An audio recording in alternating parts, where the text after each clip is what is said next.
My name is Michele Carr, and I am a volunteer community educator for the Alzheimer's Association here in Utah. I'm up in Wasatch County. We have volunteers throughout the state, and this is one of the things that we do. I know you've had a lot of information over the last couple of days, but I do just want to let you know that the Alzheimer's Association, headquartered in Chicago, is the largest nonprofit funder of research for Alzheimer's and dementia in the US. Our mission is a world without Alzheimer's and other dementias. And I'm going to just close this door for a second so we don't have as much background noise going on. So our mission is a world where we no longer need to do this. But in the meantime, our goal is to help with support, communication, assistance, anything we can do to help you go through this journey. And it is a journey. It's a long journey. And we want to be here for you in whatever way that we can. So today we're going to talk about effective communication strategies. And if you saw my slides, you would see some of the things that you've seen over the last day and a half. So what I wanted to do was really talk more about some details and some specific examples about how you can communicate, what kinds of things your person might be meaning as they go through these 3 stages, those kinds of things. What can we do to really dig into things today? So if I'm not specific enough when we talk about particular examples, then tell me that's the case. I'm fine with being interrupted, and just let me know, and we'll just dig in a little bit further. Can you okay? discuss aphasia a little bit too? That's not something I know a lot about, but I can try. Okay. And yesterday someone had a question about sundowners. And are there any other topics you want to make sure that we cover? Do you want to tell me now? Just general communication, like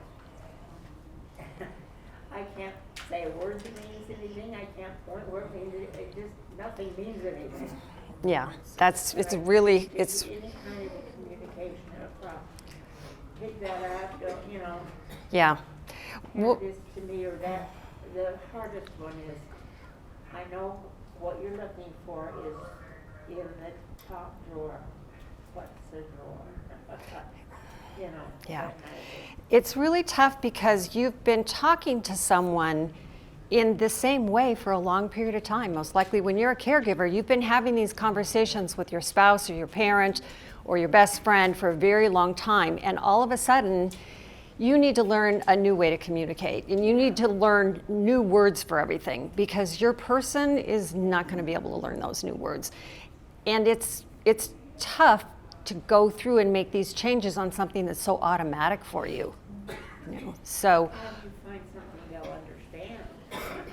That's the question. that's the question. And that's, And if they understand it today, are they going to understand it tomorrow? not necessarily. I've given up, and my answer to everything is I'm coming. Or I'll get up and come. Or I'll be right there. Yeah. You know. Well, we'll talk a little bit about that, about some of the ways that you can change things. So as we If you're able to log in, you can download your Okay. Is that what it is? Right. Okay. Do you want to log in for me, Laura? Sure. On mine? Can you log into the training one, or just go ahead and log in? Okay. And it's under, go to training.alzia.org. Training was before? Yeah, it's before, and we'll see if we can do it. So thank you, Phoenix, very much. So as we've talked over the last day and a half, we talked about early stage, middle stage, late stage quite a bit. And the communication aspect is going to change through those 3 stages. A lot of what you're asking about, Julie, is middle stage issues when lots of words are gone and the ability to understand words are also gone. So you lose both the ability as you're going through this process. Your person is losing the ability to come up with the words, but they're also losing the ability to understand the words that you're saying. So at the beginning, it's not as drastic. At the beginning is when you have a chance to do more experimenting. Somebody used the word detective yesterday, and I like that word. I use it a lot too. You're the detective. You're figuring out, okay, what does that really mean? What does that person really want? What do I say to help them understand? What do I say to help them come up with an answer? So in the beginning stages, your person's going to understand a lot, but not everything. So you might do things like, Susie and Joe are coming over. I'm going to take out the photo album and show them pictures of Susie and Joe.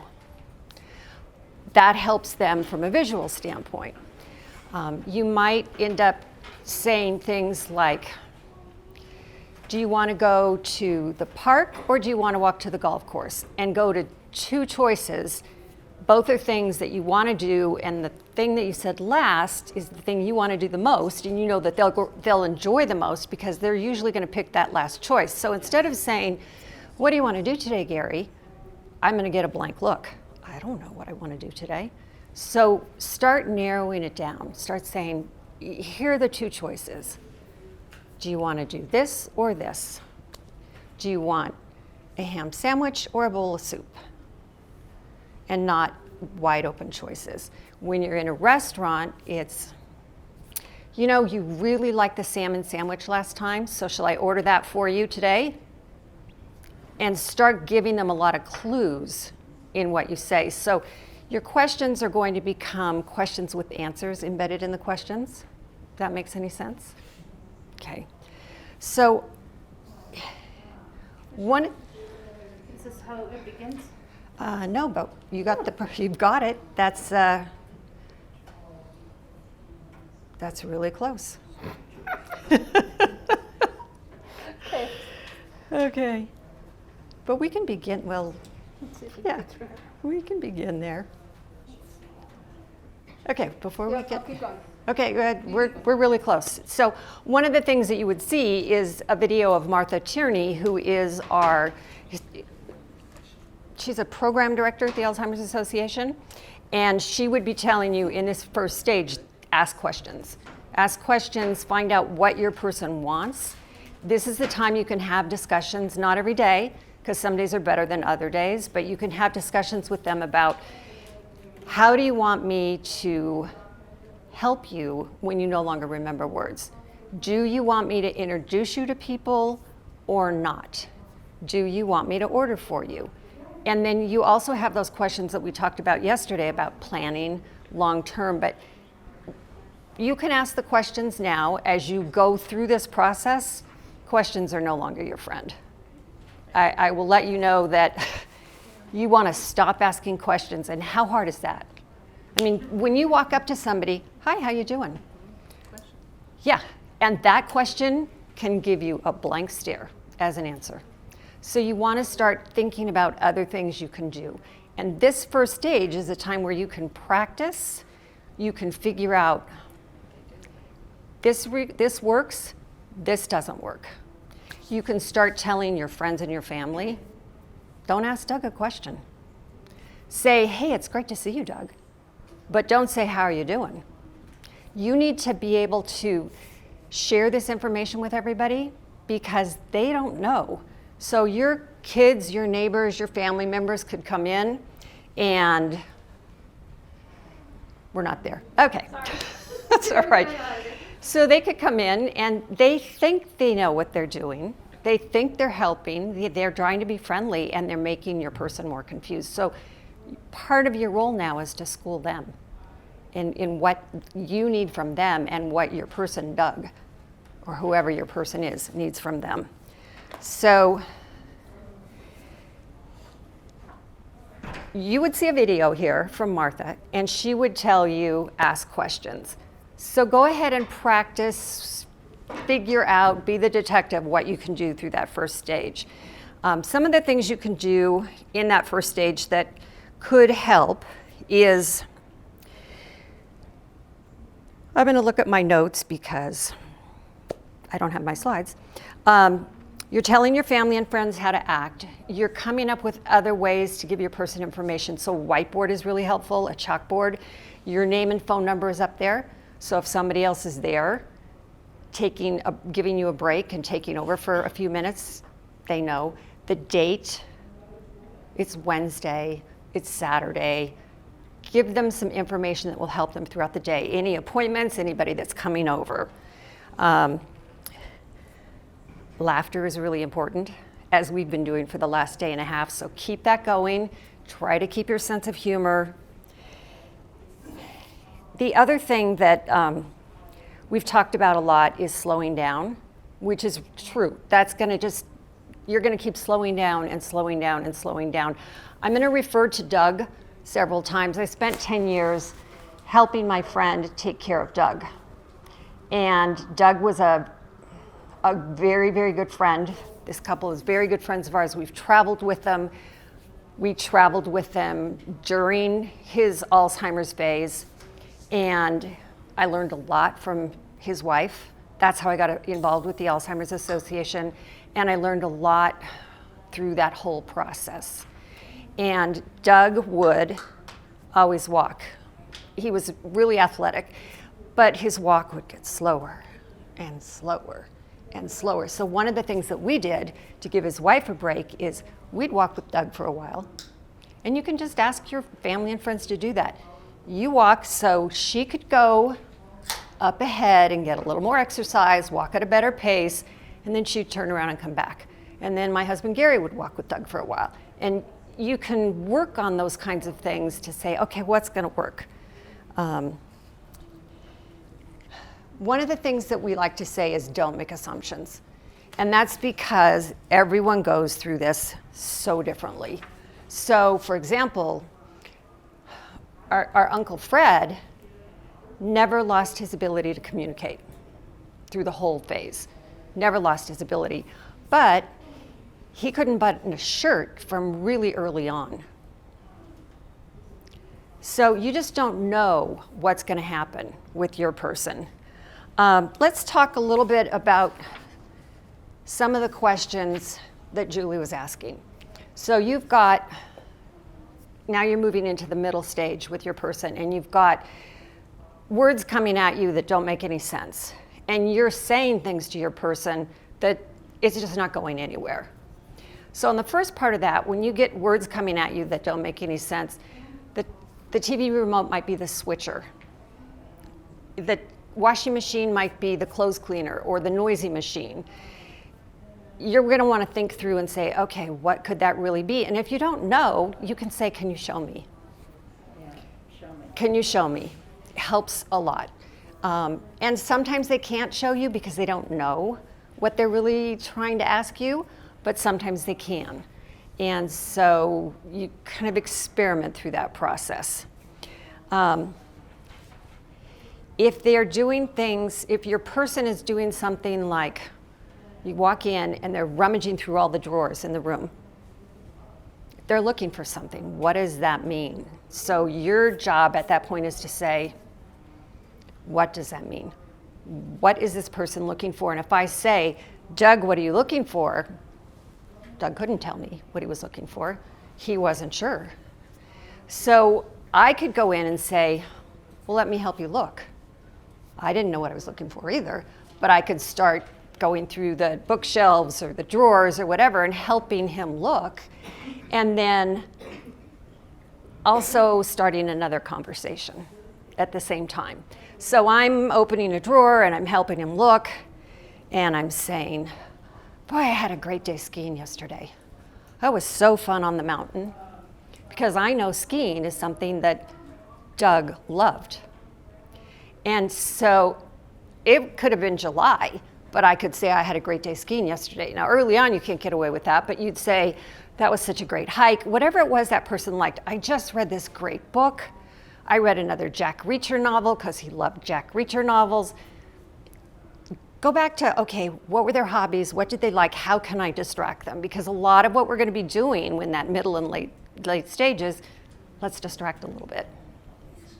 Okay, so you might not find what they're looking for, but you can figure out how to reassure them, how to move them away from that to something else. And if they keep looking, then keep saying to yourself, okay, what is it then? Are they really looking for something, or is it something else? Are they bored? Are they agitated?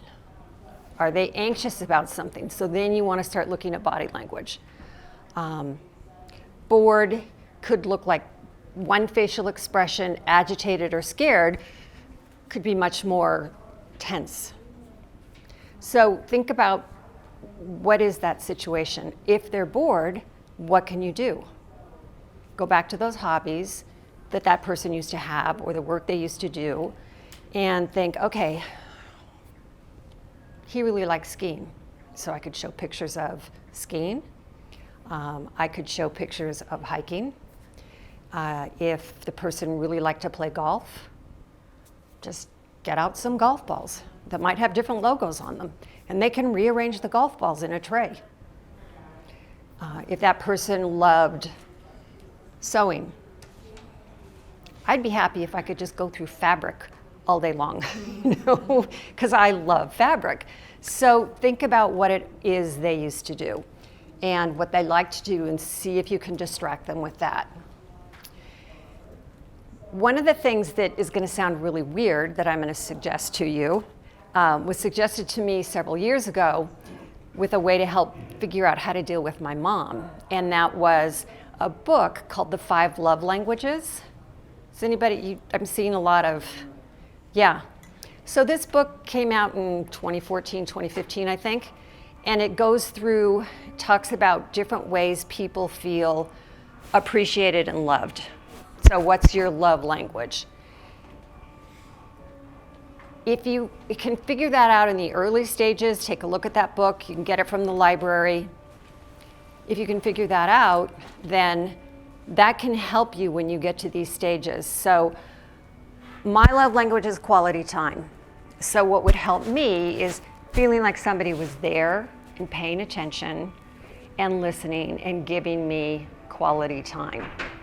You know, for someone else whose love language might be acts of service, they feel loved when someone is doing something for them that they don't really like to do. So what can you do for that person that you know that they don't really care for? So if I hate to do the laundry, if I don't want to do the dishes, if I don't want to watch the TV program you want to watch, what can you do there to do something for them that way? So if you know that, that just helps you figure out little communication tricks. It's a weird little aside, but it can be really helpful. So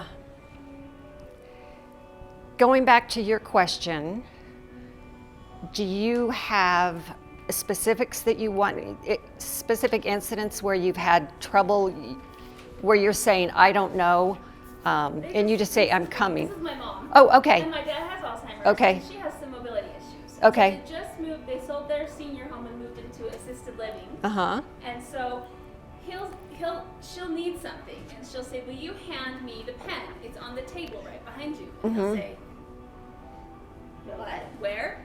What's And the table? what's Yeah. the pen? Where? Behind me, behind you. And so finally she'll have to get up and go get the do it. pen. And what else is an example? Well, just anything. I mean, he'll stand and look at the ceiling, and I'll say, it's in the cupboard over the microwave. What's the You microwave? can't Yeah. comprehend that. What's this? What's that? And I'll say, it's the place where you keep your things.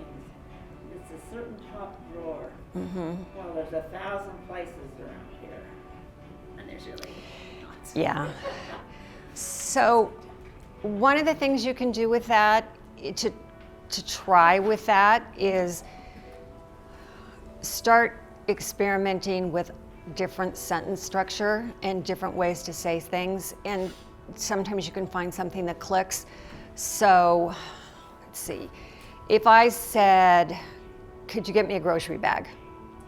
And I got a look of, I don't know. Then could you get me a bag out of the cupboard next to the kitchen table? Nothing. could you get me one of those bags we take back to Smith's? And you try to keep going using different sentences every time, different ways of explaining it every time, and eventually you may not get anywhere, but the other thing you can do is start using motions and pointing and, yeah, and exactly. But the hardest thing for me in all of this is that I eventually get exasperated and I say, I will drag my, I don't say I will drag myself. I probably say it with my voice. Yeah. All right, I'll get up and do it myself. I'll get up and come there. Or I'm coming, and he'll say, stay there. His love language is service. He spent his whole life serving other people. So Oh, all okay. he wants in the world Is- is to help her, Mhm. and he can't. Okay. And she can't help him do that. And he was an administrator of facilities, and he would fix everything. He'd pick everything up. He'd fix the broken things. Mhm. He'd eat the things, and he can't do any of it. And so he doesn't have hobbies because he worked all the time, and so he just sits. And he wants to serve, and he can't serve. And it's just killing all of us. But I get ornery. I mean, I don't say it in words, but I say it in the tone of my voice. Yeah. And I say it in my body language, like, That's because you need more respite. Yeah. Working on it. So a couple of things there. Try to experiment to come up with a way that you can find it, that he can feel like he is doing some serving. Can you help me fold these towels? Can you help me organize this drawer? Can you help me? And things that they can do that you might not need done at all, But it makes him but it doesn't matter because it's giving them something that makes them feel like they have some purpose. Yeah. So, and then the losing patience, the exasperation thing, everybody goes through that, and we all go through that. And one of our videos would tell you, take a breath and count to 3. A count to 3 doesn't work for me because my brain doesn't want to say 1, 2, 3. It wants to jump ahead to the next thing. But this works for me if I do this, because I can do this and also still be thinking about what I'm going to say next. So find the thing that works for you. Maybe it's just, which may or may not work for you, but find the thing that is your counting to 3, and then you will use that over and over again. My mom was in the hospital for far too long. I want to say maybe 5 years ago, it doesn't matter when. And I was there for 8 days, which got really old. And during that time, she had a pulse ox on her finger for 8 days and lots of other equipment. And we would be talking, and then she would do this. What's this on my finger? And I had to say, okay, this is my meditation time. You know, first I would, at the beginning of the week, I started with this, and then I'd say, your oxygen level was really low when you came in, so they're measuring your oxygen level. And she'd say, okay, that's fine, put it away. But what I learned after a day or so was that I may have been saying those words, but what it was going on in my head was, you're fine, you can do this, you're calm. You're fine, you can do this, you're calm. And my mom would then say, oh, okay, and put her hand down and go back and start talking about something else. When my sister came to relieve me 8 days later, my sister came in and she was really upset that my mom could not remember what was on her finger. And so she said, Mom, I told you. Mom, because she wasn't connecting yet with where my mom was, and she was getting really upset because her mom didn't know what was going on. And you could watch the blood pressure monitor go like this when my sister would answer that question. It's really fascinating how much the tone of our voice takes over. So that's a really hard thing. It's a really hard thing, but that's something that you practice, Laura. So I'm Laura Wall with the Alzheimer's Association too, and I just lost my mom to the heart one. Oh my God. Vascular. Vascular dementia. I don't have dementia, I promise, I'm just tired. But I've been in the trenches for the last 10 and a half months with my mom. And so many things that Michelle is saying are right on. But there are a few little tricks that I learned. And every day when I'd see my mom, we would write down a list of what was happening exactly. We got our clock that has the day, time, it's afternoon, it's morning, it's winter, it's fall. It was really bright. It was right in front of her. And then I'd say at 10 o'clock, Laura's coming. At 12 o'clock is lunchtime.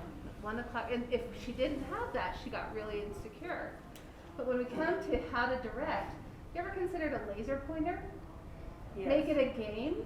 Have you tried that?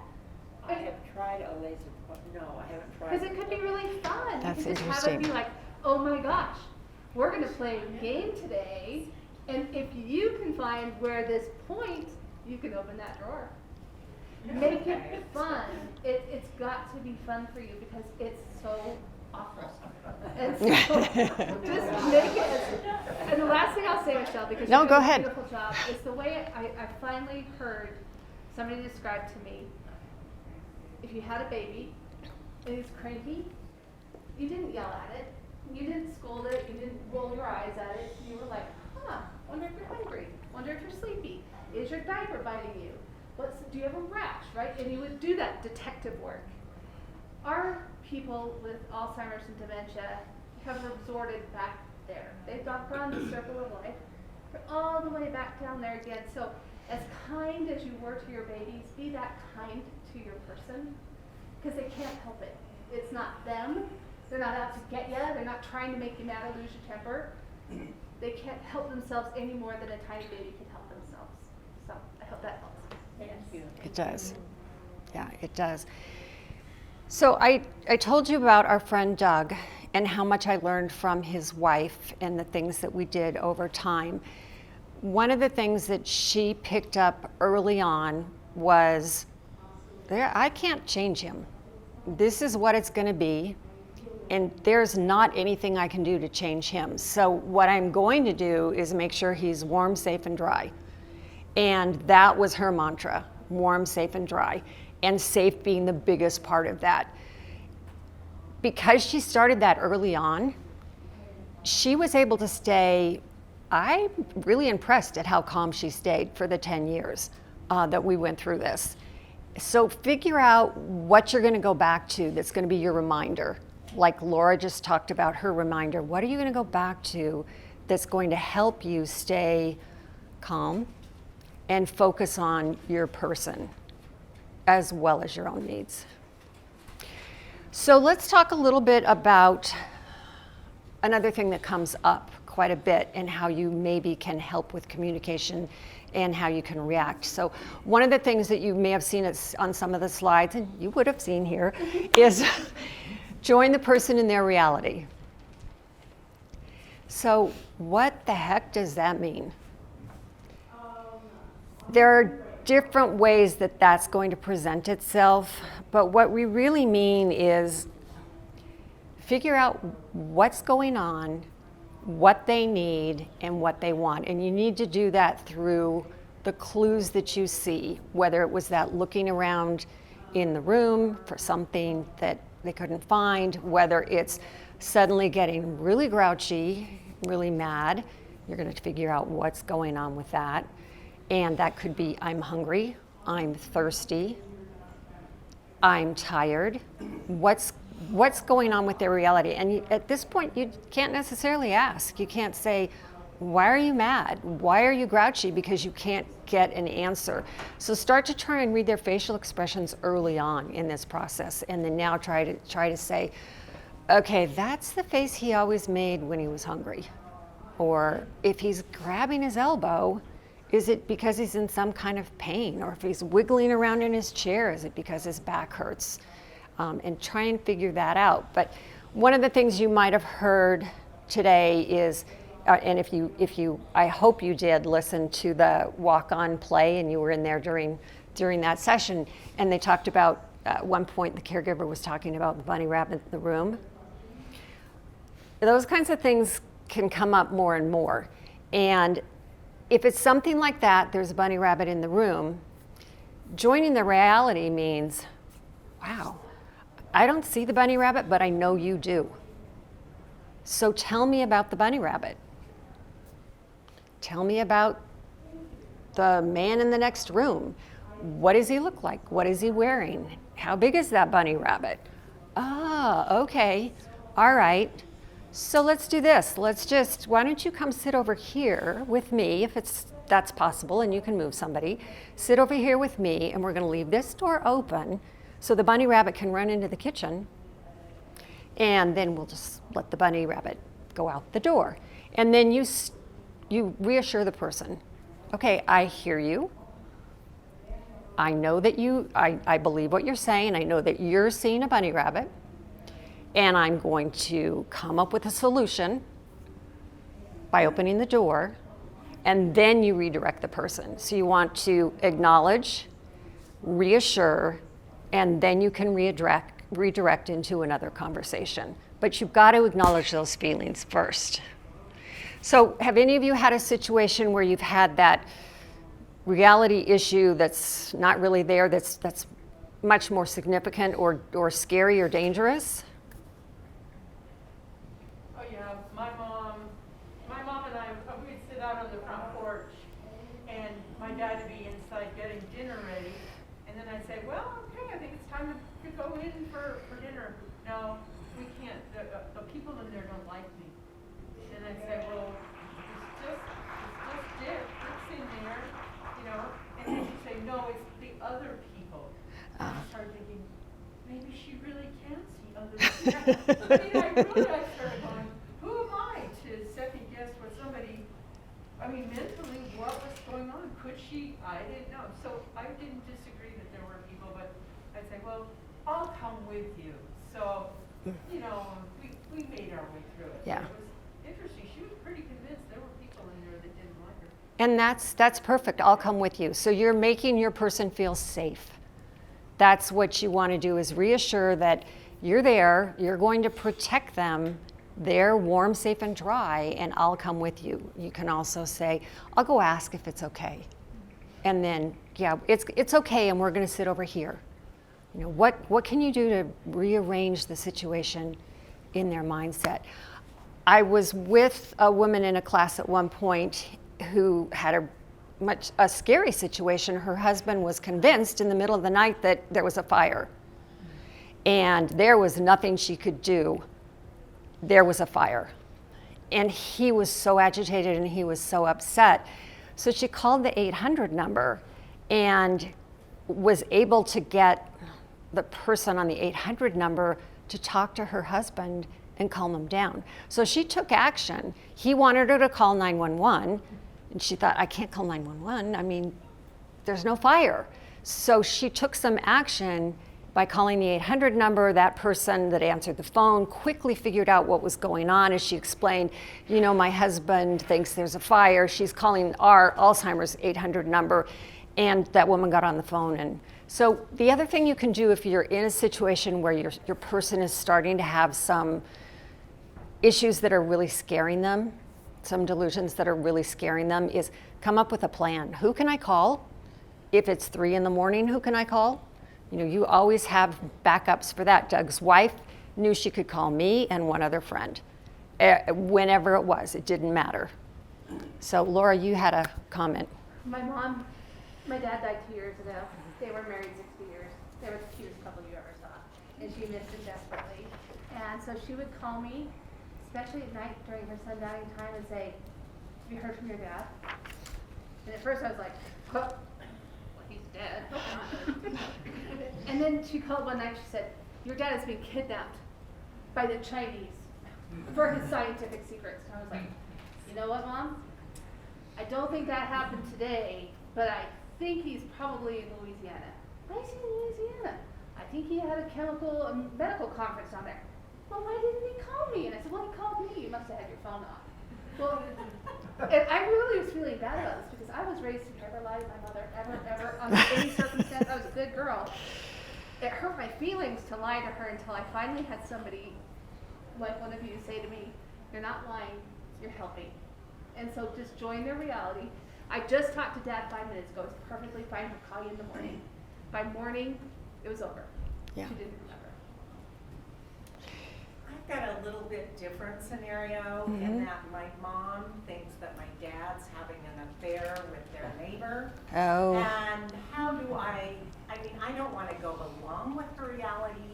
How do I redirect that, though, without her getting angry at me and saying that I don't, you're my daughter, you're supposed to love me and trust me, Be on And my that's side and so hard for me, and I don't know how to redirect that in a loving way without her feeling that I don't believe her, but I know my dad's not having an affair.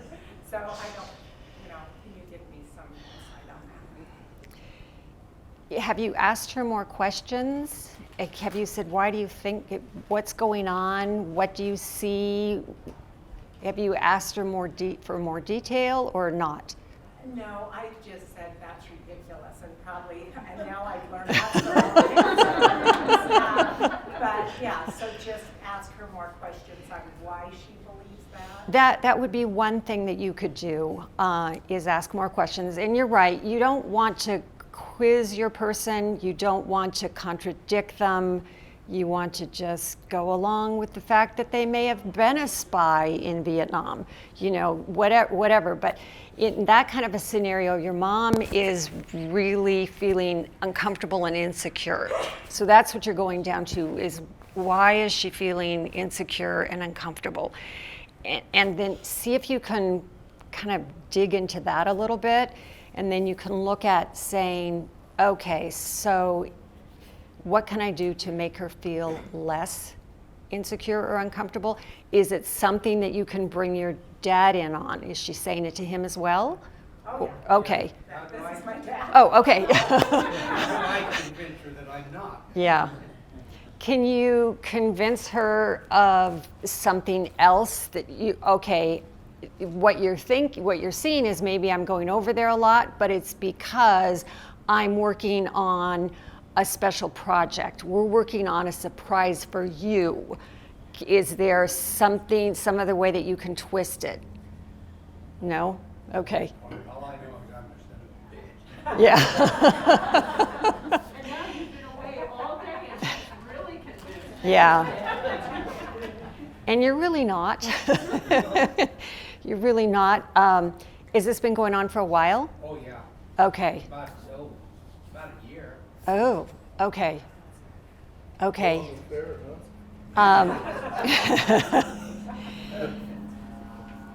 Do you have any ideas as to why she's thinking that? Well, this lady was a real good friend of ours. Really Okay. good friend. And Okay. She's just a neighbor. Yeah. She'd bring us over food and stuff like this, and dinners that she had at Sundays, and she always brought us some more. And all of a sudden, she thought, she's coming over here to see you, not me. And just kind of went that way. Yeah, and so she's feeling threatened, is what's happening, is she's feeling threatened. So now it's, how do you help her feel less threatened? And that could be her coming over to see your wife when you're not even there. That might help, that might make it worse. I think you're gonna have to do some experimenting there. And you had an idea in the back?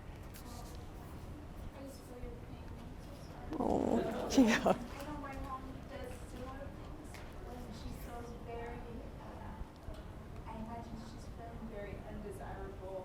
She's, lost everything that she was once able to give you. Mm-hmm. And so, in her mind, why wouldn't you love somebody else more than you love me? It's only, reasonable. And so, I see with my mom, if you can get down to the core that she really feels worthless at this point, and she wanted so much to give you more than she's able to, and have her come within and re-realize her own worth and just how much you love her. I've noticed that some of those things from my mother has dissipated as she's able to kind of recenter and of course be compassionately loved and bolstered as she realizes her own worth again in this state of her feeling unworthy of your love.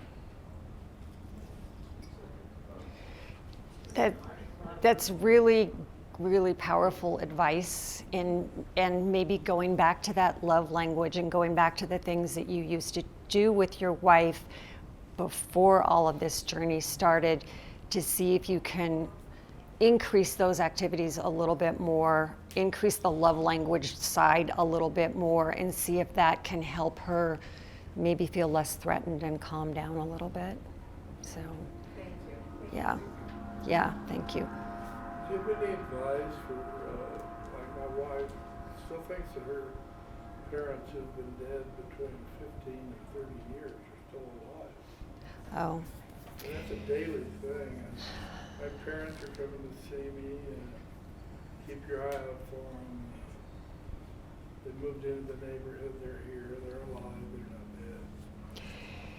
dead. what I have found helps with that kind of scenario, whether it's somebody is still alive that's gone, or something that they're still working in a job they had 30 years ago, or whatever it is, or they want to go home and they are home. Tell me about your parents. Tell me more about your mom. This is what I think of your mom, but tell me what her favorite color is. Tell me what she cooks that you like the best, and just get her talking about her parents. So that takes the burden of saying, your mom's not here anymore, away from you, because that's not going to help at all. It gets her talking about something that she probably really wants to talk about. So try that. Just get her talking about her parents or her home. A lot of people hear, I want to go home, when you already are home. Whatever that is, can you get them talking about it? I hear that a lot too. Yeah, so tell me about it. This is not our home, how long are we gonna be here? Uh-huh, I don't live here. yeah. You've been here 30 years. No, I don't. Yeah, and those are the pieces that are so hard, because you've been here 30 years is your automatic response. And yet they don't know they've been there 30 years. They don't think they've been there 30 years. So, They just moved in this morning? yeah, and then tomorrow they'll think they moved in tomorrow morning, and so on. So, tell me your favorite part. I don't remember, what color is the bedroom? Tell me what you used to cook. Tell me what you like to cook the best in the kitchen, if she likes to cook or did like to cook. So just get them talking about whatever that is, and let them talk about it. And then that will, most of the time, calm down that anxiety behind, my parents aren't here, they should be here any minute, or my house, this isn't my house. You want to calm down that anxiety. Can I expect then that the ability to speak and express themselves is going to return?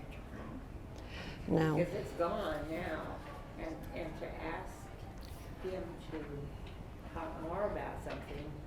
He doesn't remember doing it. Yeah, and in your situation, when somebody's saying, my parents are coming over, then that's when you can do that. But in your situation, when the speaking part is gone, that's when you want to start going more and more with, I'm putting the sweater on, yawning because it's time to go to bed. You want to start modeling more and more. And that, it doesn't come back. It doesn't always go away for those of you that still have people in your life that have their speaking capabilities. It doesn't always leave, but it will diminish over time. I was just going to say, someone shared with me that the visual changes that come to some people with this, and I suddenly realized why my husband walks, 20 feet behind me, always. And my daughter got a hold of a rear view mirror for my walker. And so I would say, because if I would stop, he would stop. Yeah, And, yeah. And you can't always see him back there. No, and you'll see visual and hearing changes, which is one of the reasons why we say you want to look someone straight in the eye. You want to get down at their level. If they're sitting, you sit. You don't want to be leaning over them like that, and you don't want to talk from the side because of those visual changes. So I have managed to go way over time without saying a lot of what I plan to say. So let me just give you a quick little recap. So we're talking about communication with our person. And some of the things that you want to keep in mind is your person is still there. That sense of self is still there through the entire process. So try to hold on to that. No matter what you're going through, that person is still there. You want to stay respectful with them. You want to give them opportunities to participate at the beginning of this. And at some point, you want to stop asking questions. You want to give them choices, but not many. Not a list, but maybe 2 choices.